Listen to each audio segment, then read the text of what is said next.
Meus irmãos e minhas irmãs, paz e bem. Nós hoje vamos viver com Amós o primeiro grande conflito que ele tem com as lideranças religiosas e políticas do seu povo.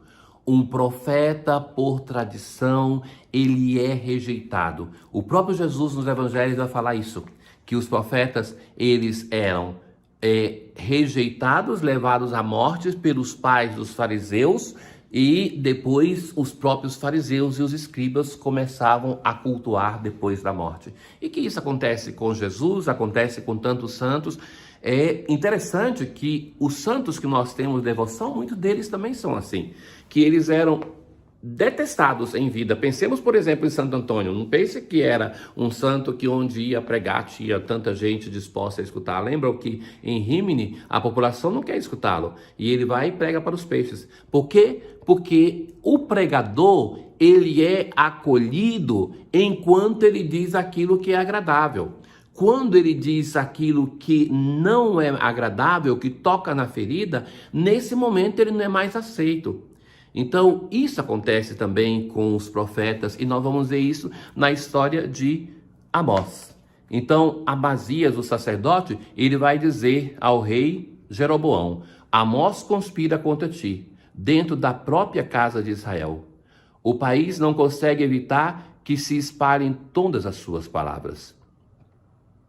Ele anda dizendo: Jeroboão morrerá pela espada, Israel será deportado de sua pátria como escravo. Então, ele anuncia a deportação para a Babilônia, e que isso, então, é uma coisa que o sacerdote Amazias não aceita, mas, então, ele vai comunicar ao rei. E agora o próprio sacerdote vai dizer a Amós: vidente, vai à procura, sai e procura refúgio em Judá. Ou seja, ele está no norte. Então está dizendo assim: vai para Jerusalém, onde possas ganhar teu pão e exercer a profecia. Mas em Betel não deverás insistir em profetizar, porque aí fica o santuário do rei e a corte do reino. O santuário do rei. Sabe que a cada vez que o poder religioso e o poder civil se aliam, não nos iludamos. Não é o poder civil, não são os governantes dessa terra que vão se converter, mas é o poder religioso que se torna mundano.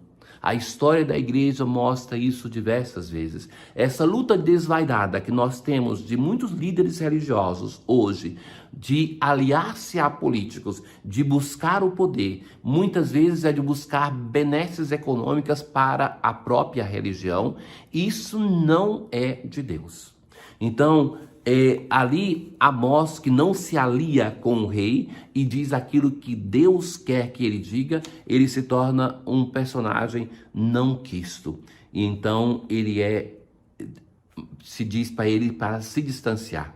Então é interessante que vão dizer para ele: vai para Judá para ganhar dinheiro lá como profeta. E a resposta de Amós: não sou profeta, nem sou filho de profeta. Sou pastor de gado e cultivo sicômoros. O Senhor chamou-me quando eu tangia o rebanho, e o Senhor me disse: vai profetizar para Israel, meu povo. Então ele está dizendo: não tenho uma profissão, eu tenho o meu ganha-pão. Eu sou um vaqueiro e sou um cultivador de sicômoro. Não sou um profeta, não sou de profissão profeta, não sou profeta por herança. Meu pai também não é um profeta, mas foi Deus que me chamou. E muitos dos profetas, quando são chamados, eles vão dizer assim, muitas evocações da Bíblia, vai dizer que tem alguma coisa que o impede de exercer a vocação. Procura outro, eu não sei falar, sou jovem, sou um vaqueiro. Amós vai dizer isso, que é simplesmente um vaqueiro, que procura alguém mais preparado, e que Deus vai insistir. Então, agora vai dizer: pois bem, isto diz o Senhor: tua mulher se prostituirá na cidade, teus filhos e filhas morrerão pela espada, tuas terras serão tomadas e loteadas, tu mesmo morrerás em terra poluída, e Israel será levado em cativeiro para longe de seu país. Então, veja que o profeta não é aquele que adivinha o futuro, mas é aquele que, tendo um discernimento a partir da fé, é capaz de prever aquilo que vai acontecer pelo desmantelo. Não é preciso uma bola de cristal, muitas vezes, para dizer, caríssimo, ou nós nos convertemos, ou isso vai acontecer. E é isso que o profeta faz. Mas veja que, mesmo ameaçado, ele vai transmitir aquilo que é a palavra de Deus, com coragem. E aqui está o sofrimento deste profeta e de outros tantos. Nós, no Salmo responsorial de hoje, rezamos o Salmo 18. A lei do Senhor Deus é perfeita, o testemunho do Senhor é fiel. São diversas expressões que vai usar esse salmo para se referir à palavra de Deus. Os preceitos do Senhor são precisos, os mandamentos do Senhor, o mandamento é brilhante. É puro temor do Senhor, imutável para sempre. Os julgamentos do Senhor são corretos e justos igualmente. Mais desejáveis do que o ouro são eles, do que o ouro refinado. Na aclamação ao Evangelho de hoje, em Cristo Deus reconciliou consigo mesmo a humanidade, e a nós ele entregou essa reconciliação. Ou seja, não é a partir dos sacrifícios do Antigo Testamento que Deus se reconcilia conosco, mas através do seu próprio Filho. Naquele tempo, entrando em um barco, Jesus atravessou para outra margem do lago. Então Jesus volta para a parte que é de Israel, não a pagã. E foi para a sua cidade. Apresentaram-lhe então um paralítico, deitado numa cama. Veja que essa narração é muito diferente daquela de Marcos. Lembra que em Marcos se abre o teto, se desce? Então aqui apresentam esse paralítico. Mas que é o mesmo episódio.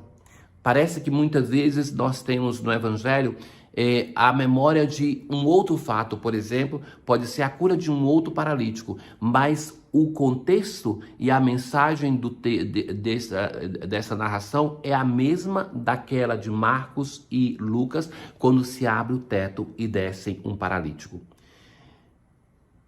Vendo a fé que eles tinham, Jesus disse ao paralítico: coragem, filho, os teus pecados estão perdoados. Então Jesus não diz assim, eu perdoo, os teus pecados estão perdoados, é aquilo que se chama passivo teológico, ou seja, é Deus que está perdoando, porque só Deus pode perdoar os pecados. Os teus pecados estão perdoados. Então, eles começam a pensar, este homem está blasfemando, justamente porque ele está anunciando aquilo que é a ação própria de Deus. E Jesus então lê o pensamento deles. Então vai se voltar para aquele homem e vai dizer: pois bem, para que saibais que o Filho do Homem tem na terra poder para perdoar os pecados, já que dizendo do perdão dos pecados não é visível esta graça na vida da pessoa, então Jesus agora vai fazer um sinal. Um milagre que claramente nesse milagre é um sinal. Então os milagres de Jesus são sinais de uma obra maior por ele realizada. Levanta-te, pega a tua cama e vai para a tua casa. O paralítico então se levantou e foi para a sua casa. Pega a sua cama com memória da tua história. Não esqueça o teu passado. Mas Jesus vai dizer assim que claramente, para que se veja que o Filho do Homem, então Jesus se apresenta como Deus nesse episódio, tem o poder de perdoar os pecados. Então nós vimos já diversos sinais nessa narração desses 3 milagres, que são milagres para mostrar a divindade de Jesus. Jesus acalma o mar, Jesus vence o demônio naquele episódio com os porcos. Jesus aqui perdoa os pecados e dá um sinal de que ele pode perdoar curando um paralítico. O paralítico se levantou. Vendo isso, a multidão ficou com medo e glorificou a Deus por ter dado tal poder aos homens. Então, em todos esses 3 milagres, nós temos uma multidão que fica perplexa. Então, no primeiro, quem é este que acalma o mar? No segundo, nós temos uma multidão que reage, não com fé, mas tem medo de Jesus continuar a matar porcos por ali, então pede para sair. E agora a multidão se admira pelo poder dado aos homens. Na oração das ofertas, nós assim rezamos: ó Deus, que nos assegurais os frutos dos vossos sacramentos, concedei que o povo reunido para vos servir corresponda à santidade dos vossos dons. Tenham todos um bom dia. O Senhor esteja convosco, Ele está no meio de nós. Abençoe-vos o Deus Todo-Poderoso, o Pai, o Filho e o Espírito Santo. Paz.